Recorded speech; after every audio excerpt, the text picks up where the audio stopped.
మన చంద్రాలు సారు నిజంగానే చెత్త ముఖ్యమంత్రి అనడానికి కూడా అర్హత లేనటువంటి నిలకడ లేని మనిషి. జగన్ ముఖ్యమంత్రిగా ఉన్నప్పుడు చెత్తపై రోజుకు ₹1 చొప్పున ₹30 పన్ను వేశారు. దీని పచ్చ మీడియా చంద్రబాబు, పవన్ కళ్యాణ్లు చేయని రాద్దంతం లేదు. కానీ ఇప్పుడు ఇదే చంద్రబాబు ప్రభుత్వం ఇదే చెత్తపై నెలకు ₹90 పన్ను వేశారు. దాన్ని సమర్థిస్తూ ఏకంగా పవన్ కళ్యాణ్ ప్రకటన చేశారు. పిఠాపురంలో ఈ చెత్త బాధుడు మొదలు పెట్టేశారు కూడా.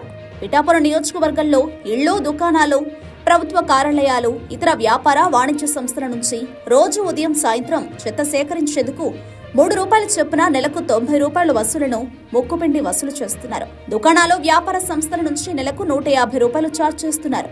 దీంతో ఇప్పుడు ఇదేంటని జనాలు, వైసీపీ నేతలు ప్రశ్నిస్తున్నారు. జగన్ సీఎంగా ఉంటే చెత్త పన్ను వేస్తే నానా యాగి చేసిన చంద్రబాబు పచ్చ మీడియా వార్తలను ట్రోల్స్ చేస్తూ ఏకిపారేస్తున్నారు.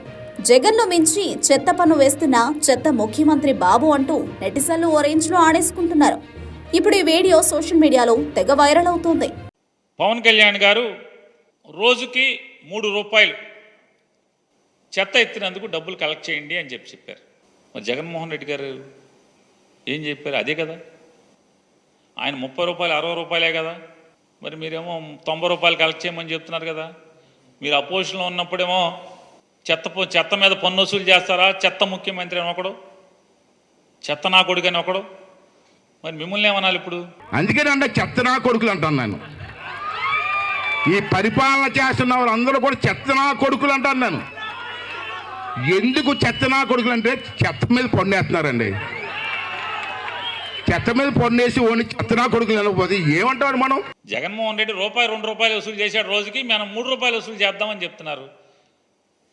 జగన్మోహన్ రెడ్డి గారు అధికారంలో ఉండి ఇదే పని చేసినప్పుడేమో చెత్త నా కొడుకు, చెత్త ముఖ్యమంత్రి అన్నారు. మరి మీరందరూ ఎవరు అని అడుగుతున్నా ఇప్పుడు నేను. చెత్త మీద కూడా పన్నేసే చెత్త ముఖ్యమంత్రి, చెత్త మీద పన్నేసి ఓని చెత్త నా కొడుకులు అనకపోతే ఏమంటాడు మనం? కచరా నా కొడక.